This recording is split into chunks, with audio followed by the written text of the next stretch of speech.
দর্শক কেমন আছেন? আশা করি আপনারা ভালো আছেন। আমি আবার আপনাদের সামনে চলে আসলাম। দেখেন আজকে আমরা দেখতেছি বাংলাদেশের সেই ঘটনাগুলো, যে ঘটনা দেখলে আপনি অবাক হয়ে যাবেন গা।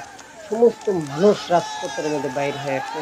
সমস্ত মানুষ বাড়ি ঘর বিয়ের ওনার ছাড়ি দিয়ে রাস্তায় এসে গেছে। আজকে দেখেন মানে রাস্তায় এসে ওনারা গন্ডগোল করতেছে। পুলিশ প্রশাসনগুলো এখন বিগড়ে গেছে গা।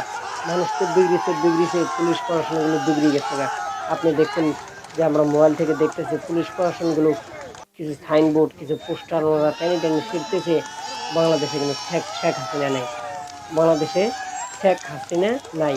উনি আগরতলা যাওয়ার কথা ছিল, আগরতলা না যায় ডাইরেক্ট উনি এসে গেছে আমাদের ভারতে, দিল্লিতে। দিল্লিতে এসে গেছে। বাংলাদেশের সমস্ত মানুষ বাংলাদেশের শেখ হাসিনার পদত্যাগ, শেখ হাসিনা পদত্যাগ সেই আওয়াজ তুলছে। সমস্ত মানুষ এই আওয়াজ